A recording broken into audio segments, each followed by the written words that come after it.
Good morning, everybody, and welcome to UKAS's webinar on the certificate database. I'm Jeff Ruddle. I'm UKAS's Strategic Development Director, and I will shortly be taking you through a presentation regarding what our proposals are around the certificate database. But the main thrust of this webinar is going to be for me to take questions from yourself as our customers that you may have about the database, or possibly some good ideas and things you can give to us about things we can do with it. And I'll take those towards the end. Now, if you've not used the GoToWebinar software before, on the little dashboard that you get, you should see an area for questions. So if you can type your questions in as we go along, there'll obviously be a lot of opportunity at the end, but feel free to type them in as we go along, and I will take all of those questions when we get to the end of the webinar. I won't be mentioning the name of the person or the organisation who asked the question, so it will be anonymous from that point of view, although we will know, I will see who it is that sent the question in at this end, but I won't be announcing it out from there. And I'll try and take everything that I can. If there's anything that's very specific to yourself as an organisation, I might just take that offline and deal with it afterwards if it's more appropriate to do it in that way. Okay, so to begin with the presentation. So the purpose of this, at the moment, this project is very much still in the discovery, the scoping phase. We're still at this point when we are consulting with the community about what this database needs to look like, what it needs to deliver, finding out what the concerns may be of the community in there, so we can build these in and consider them as the project progresses. So at the moment, I have done a consultation session with a number of CBs, representatives of FCB, ABCB and IOC, along with a number of stakeholders. And that was done a couple of months ago. We had a half-day meeting where we went through a number of topics with them, and that's given us some really good input. I'm now doing this webinar with yourself, with the wider customer base, and I'm also doing a number of webinars out to your clients through CQI, IEMA and IOSH as well. And I done the CQI one last week, and there was some good feedback from that session, a good number of people on board from that area there. So I'm going to, very high level at the moment, because we're still in the discovery stage of this project, outline what UKAS is proposing to do, and then take your questions at the end. So let's start with the what. What is it that we're proposing to do? So high level, it is an online database of certificates that are issued by UKAS accredited certification bodies. So it's the certificates, the information certificates that you issue to your clients, having a centralized online database that's publicly accessible, freely publicly accessible, for organizations to be able to verify that there is UKAS accredited certification held by someone within their supply chain, by an organization they're looking to contract with. That database will obviously hold details of the organization that is certified, their scope, and the awarding certification body. Initially, we are planning to do this for management system certification, so the stuff that you award under 17021 initially, but we do have plans to widen the scope of it in the future. So some of the why. Why is it that UKAS is looking to do this in these areas? Well, I think we all know that unfortunately there are some issues around fraudulent certificates out there. Organisations claiming to hold valid UKAS accredited certification when they haven't gone through all the rigour that's needed to gain that, and obviously they probably haven't paid the money that they should have done to you as an accredited certification body to get that information.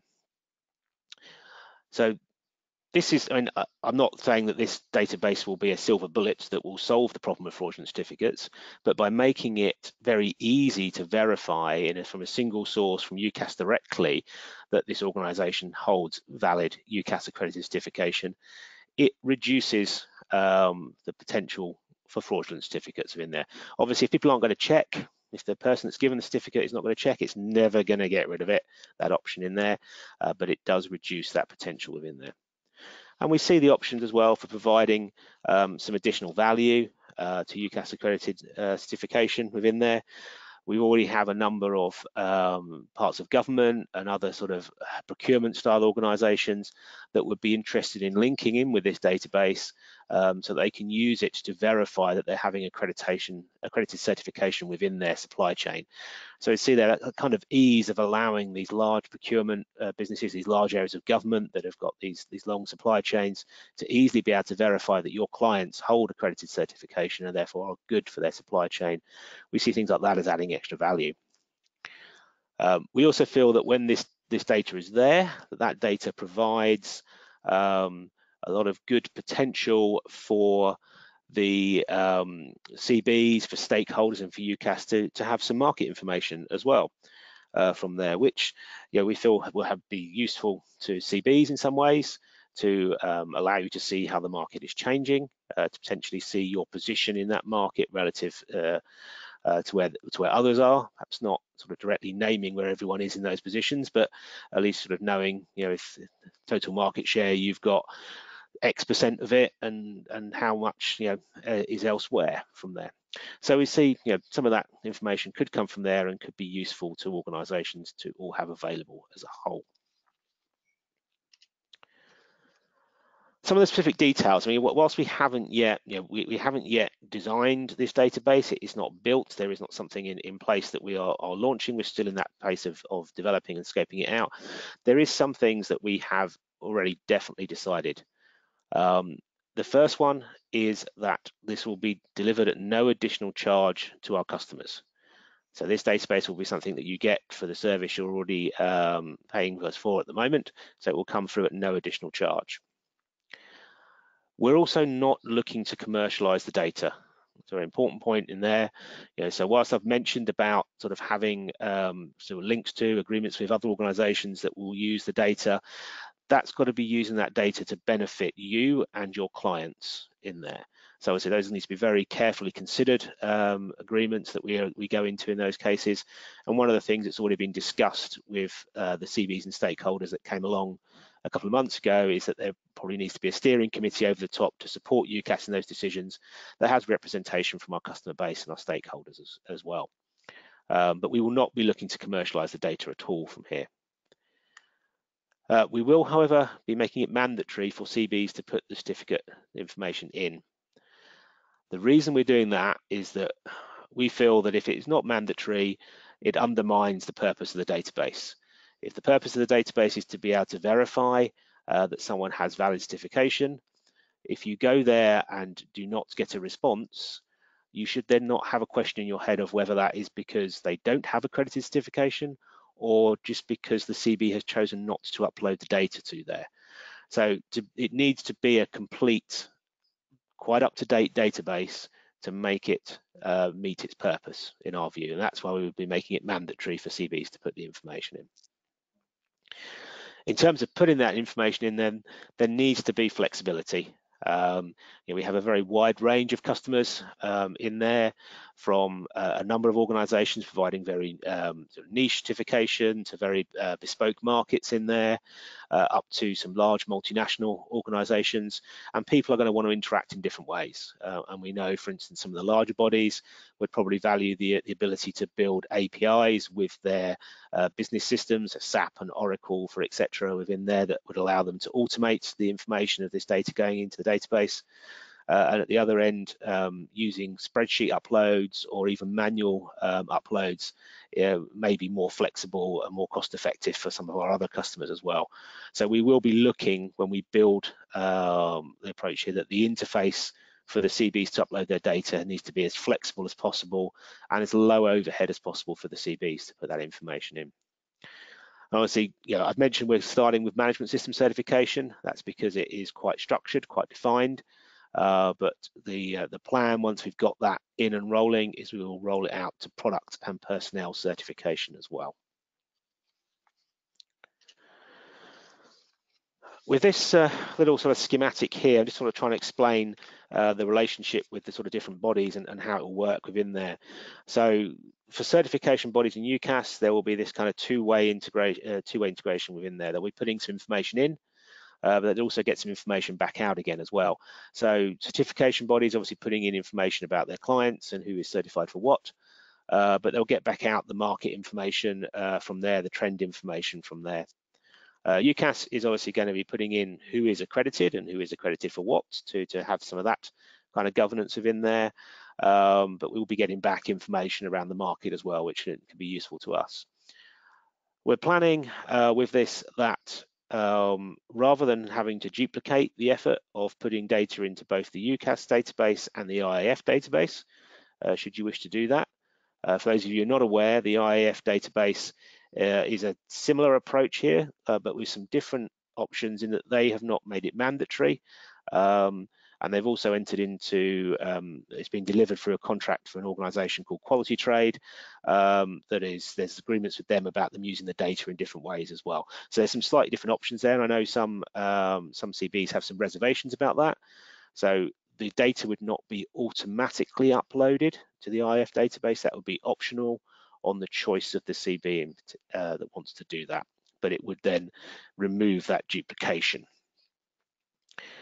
Obviously, we'd be looking at businesses and procurers and consumers coming into the database and using it to validate and verify from there. There is still some open questions after the consultation session we had about how that searching should look. I know people are very keen to prevent data mining within here. You know, people do not want their whole client list available to their competitors. So it needs the searching and the returning of the search functions needs to be controlled in that way to really rule out the potential for someone to be doing that with the data that comes through. But there's a balance there because you've still got to make the database useful to the people that want to search on it. So there needs to be some way of them getting some information out of there, but not in such a way that people can look to data mine other people's client lists. So just in case anyone was wondering, obviously, you know, UKAS is getting something out of this. Be upfront there and say, you know, the reasons that we're doing it. There are some benefits for UKAS as an organisation. Firstly, I'd say that this supports our vision and mission on here. You know, our mission is to deliver confidence to government, to public, to businesses in here, and we see that by providing a very easy way to verify that you are using accredited certification within your supply chain for your key suppliers, adds an ability of delivering confidence within there. And by making accredited certification even more valuable than it is at the moment, that will make more people look to go towards it, which supports our mission, our vision of everything that should be underpinned by UKAS accreditation is. So it spreads the benefits of UKAS accreditation even wider than they are spread at the moment. But the data and that comes out of there is going to help UKAS with running the business.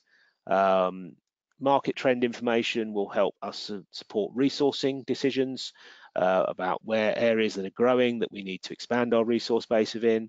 It'll help us with awareness support as well, where we need to be providing support around sort of marketing and communications in tandem with our certification bodies to allow them to support growing areas. And also, you know, information about individual CBs and the demographics of their certificates, what standards, what technical scopes they are, where they're situated around the world. One other project that I'm looking at within my role is about how we bring risk analysis into structuring and planning the assessments we do of our customers, and having that information available to us will help us in that risk analysis process of our customers. So as I mentioned, the webinar is quite short in terms of the presentation, but there have been, so far I've seen a number of questions that have come through from you while I've been doing this. So I'm just going to take a short second just to have a quick look at those, and then I will come back to you with some answers to them.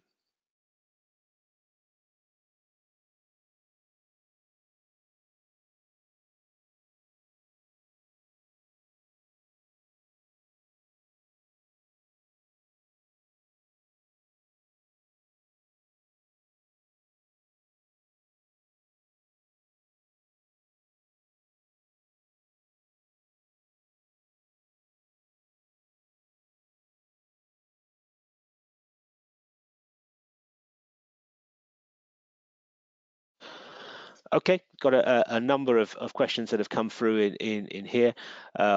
First one, nice easy one to take. Will the slides be made available after the webinar? yes, what we're doing actually is we're recording this webinar in here. I probably should have said that at the start, but since it's just me talking, hopefully that's not too bad. We are recording the webinar to here, and that recording will be made available through our website and YouTube channels and things like that, so you'll be able to go back from there. And I'll probably circulate the slide deck as well. There's no reason to not circulate the slide deck out through there. Some questions about the additional administration and will there be a cost within there. I think, yeah, ultimately we want to run this in a way that it minimizes as much the overhead on our certification bodies. I think any decisions regarding passing of costs onto their client base is down to individual certification bodies within there. If they feel they need to do that within there. I'm hoping that we can, by providing the data as flexibly as possible, data upload options as flexibly as possible, minimize the absolute need for that in there. I'd also hope that we can, through linking in with other organizations, I know we're not the only one that's databasing this, and some areas other bodies are as well. And if we can get to a point where the UKAS database becomes a central hub that those organizations then pick their information up from, that will ultimately reduce the overhead that CBs that are feeding into multiple databases would be seeing from there.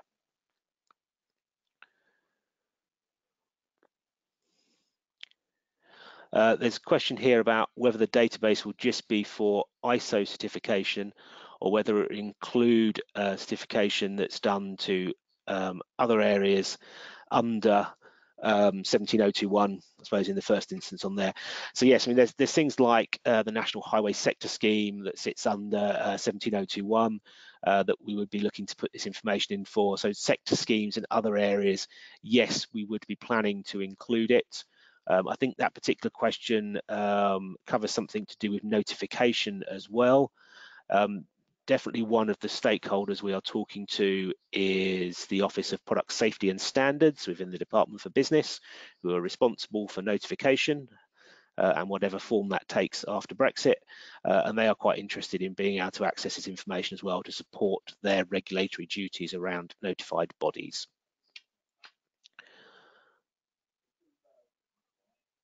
Okay, a couple of questions around rolling it out to 17024 personnel certification in terms of the timeline.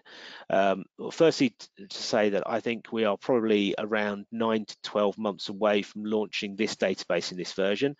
So I'd expect that the best case scenario for 17024 would be to see that around 6 months after launch from there, assuming everything goes well with the launch of that.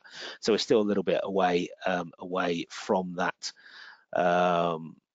That side. The other question, and this one has come up in several of the other sessions I've done around data protection and GDPR requirements from there.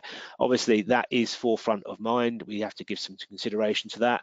That will depend somewhat on how what data we collect from the CBs, and that has still to be decided upon. And then we also need to look at roles in there about who is data processors, who is data controllers, and all those kind of things there. I'm not going to profess to be a GDPR expert, but I do have a couple of those in the organisation I can go to who will be supporting me on this activity. Questions regarding how it will be made mandatory. Be written into the sort of criteria. I mean, obviously it's not in the standard that we accredit you to, but this will be part of the contractual agreement between ourselves and the CB. So it will be part of the contract between us. And obviously there's some need within there to bash some of that out, agree about responsibilities for data and what you can expect from UKAS, and what UKAS's expectations from CBs will be about things like minimum upload, frequency of upload, and things like that. So that is all still to be sorted out. What we will be doing over the coming months is running a number of working groups with a small selection of people coming from stakeholder and customer base to get these things finalised and work on them. So they will not be produced in isolation by UKAS. They will be produced with consultation with the accreditation community, certification community.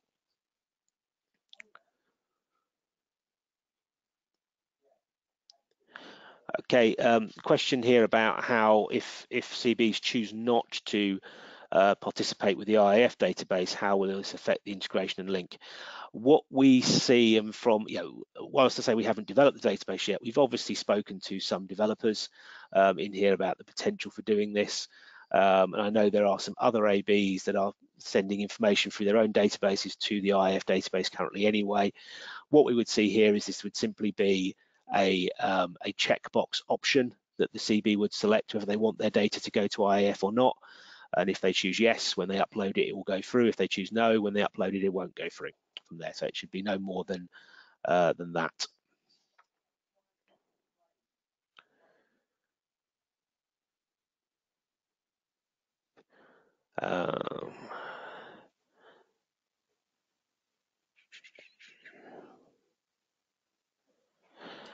Question here about how we prevent data mining if it is an open and accessible database. There are things that you can do. Again, I'm not a technology expert here, so I'm just going to talk about some of the things that I've been told when we've asked the questions around this. I would say if we allow open searching on, we wouldn't allow open searching on things, for instance, like search by certification body and tell me everyone that they have certified. I mean, that would very obviously give a customer list from there.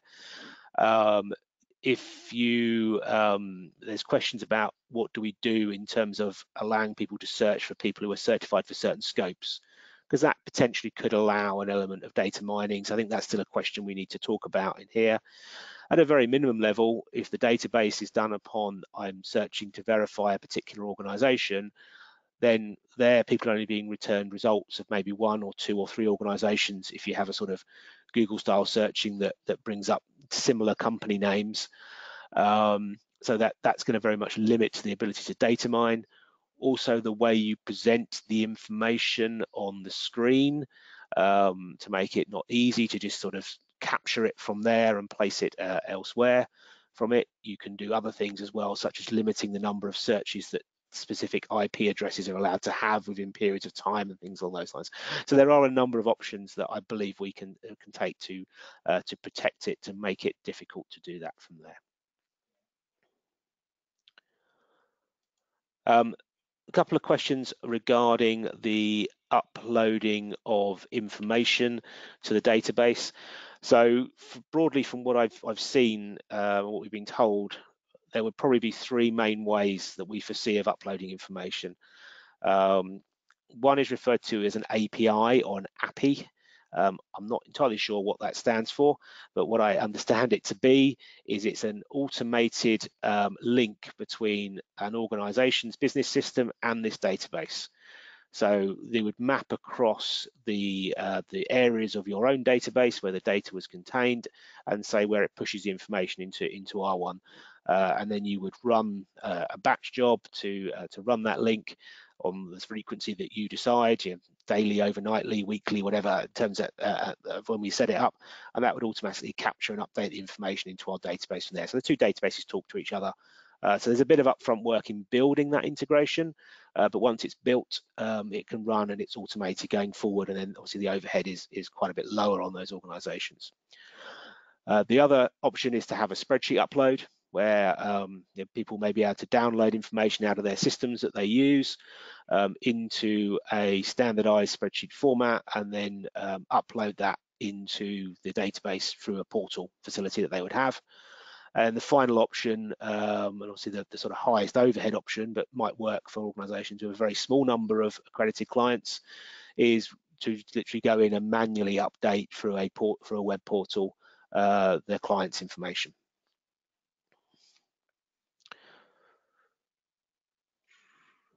Okay.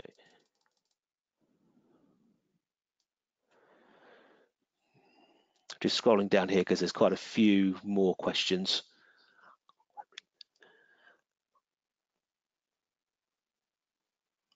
Okay, question about how often will CBs need to update their information in there. I think that's still to be decided. What we need to get to is a good balance between making sure it's regular enough so that when someone verifies the data, it's not significantly out of date, and therefore there's questions about whether something has happened to that certification in that time period. but also making it too frequently for those CBs that don't have the ability to build an automated interface. You could put quite a high overhead on them in there. So I think we need to agree upon a minimum frequency that does the right balance to meet both of those needs within there. There's also a linked question to that one about what we will do about organisations that have had their certification suspended or withdrawn. That again is a question that we need to sort out within the groups within there. I think the general feeling when I talked to the wider group about this, sorry, the select group about this a couple of months ago, was that something needs to be presented in there. It shouldn't be right that it just comes back blank, but we need to think quite carefully about how that is worded within there. I don't think there was a question here about whether we would put the reasons for suspension up. I think that's probably a definite no. I think what we might be doing is directing people to talk to the certification body that took that decision around suspension, so that that certification body can manage the provision of that information accordingly.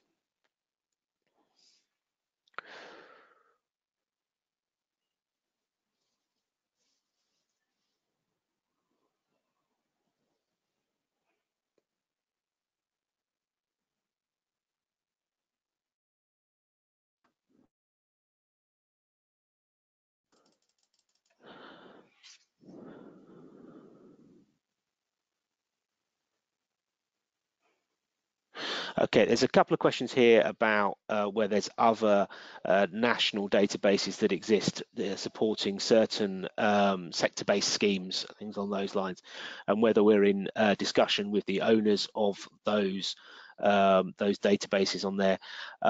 We haven't spoken to all of the sector scheme owners on this yet. We wanted to be in a position where we have a little bit more information about how exactly our database is going to work. But it is definitely our intention to be talking to them and trying to provide a centralized point for them to upload it, to gather their information from. One, to make it easier for our clients, our customers, because you will not be having to upload the data into several different areas in there, where you can avoid the duplication of that through there. Whether does the data need to be provided into ours if it's been provided elsewhere? At the moment, our thinking on that is yes, because if it is an incomplete data set, again, it raises that question: if you're searching for someone on there and they don't come up, is that because they are not certified, or just because they're in a different database elsewhere? There's also the point here that I know that clients may be certified across a number of activities, and for some CBs, trying to manage picking apart what they've certified their client for, the data that needed to manipulate that data as to which bit goes here, which bit goes there. That is more complex. This is the feedback we had from the customers when we spoke to them about it at that meeting, and therefore it would be easier just to take everything without the need to sort of filter and chop and change it around.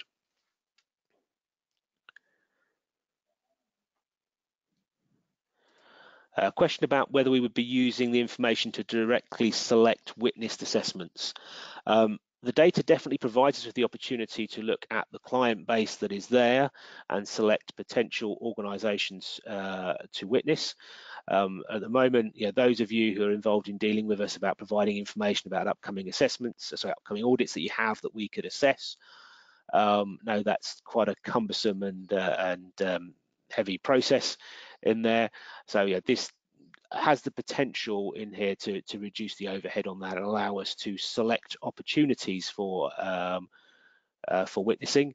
I mean, obviously what we're not going to be able to do from here is just select something and turn up without talking to you about it. There's still going to need to be a conversation between UKAS and the certification body in here. But by having that information available, yes, it could be used for that purpose.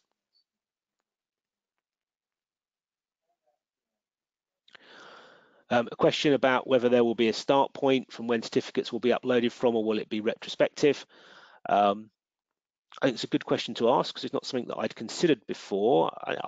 I'll give it some thought. My initial reaction is that we would probably choose a date by which CBs need to upload all of their current certificates in there. I wouldn't see sort of a slow burn building of the database in here that only new certificates issued from a certain date forward are going in.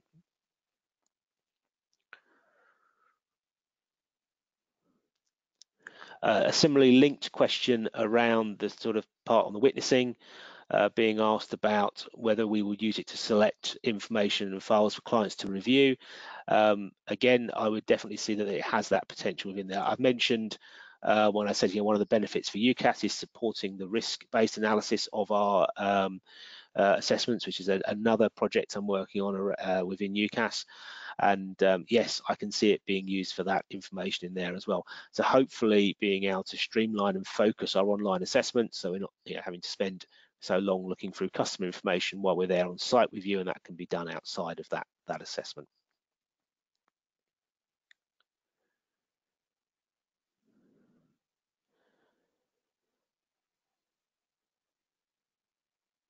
A question about how the interested parties will be drawn to check the validity of the certificate.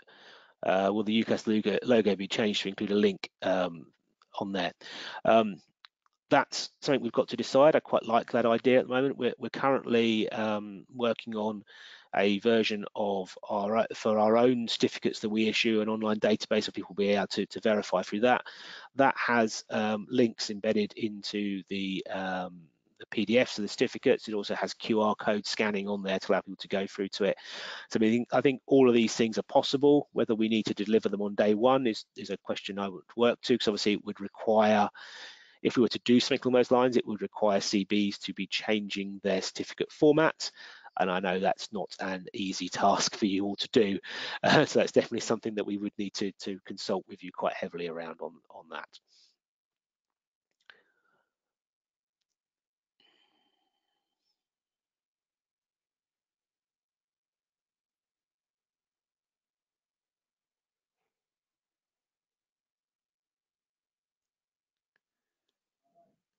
A question here about whether, if CBs are currently maintaining a public register themselves, would they still need to do that in the case of having everything in the UKAS database? My initial thought is no. I might check with our 17021 expert on that, but I can't see, that to me would seem to be fulfilling that requirement to have a publicly available information about the organisations that are certified within there.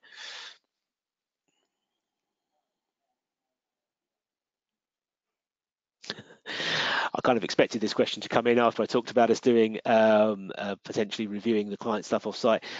Yes, it does have the potential to streamline the time that we're spending on site selecting customers. I suppose it depends how long we're currently doing that within there.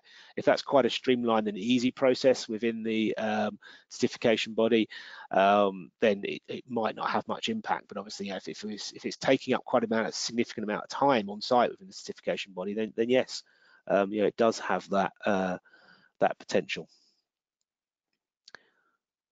Another question that's just come in around, obviously with 17024, that the volume of certificates is going to be very high, and we are aware of that side of things within there.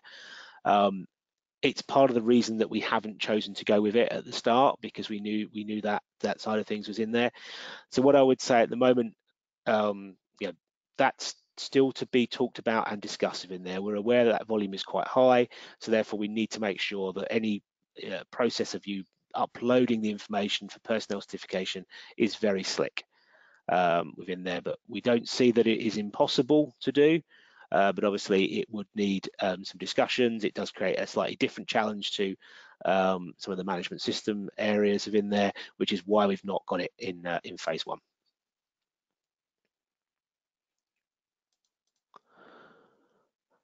Okay, haven't had any more questions come through right now. I'll say that, and one last one. Okay, someone's just asked if I could just quickly run through the integration between IAF and UKAS database again on there. Yeah, no problem at all. So the plan would be that you would, as a CB, would upload information to the UKAS database. And when doing that, you would have a very simple sort of yes/no checkbox about whether you wish your data to be passed directly into the IAF database. And if you choose yes, it will be automatically pushed up into the database for you. If you choose no, then it won't go anywhere apart from the UKAS database. on there. So that will be the level of kind of integration and discussion between the two on those. Okay.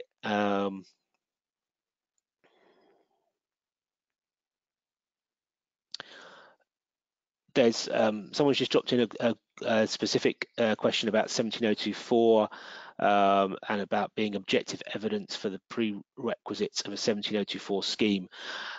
I'll admit I do not know the answer to that question, so I will talk to our 17024 technical focus points and get back to you on that particular point.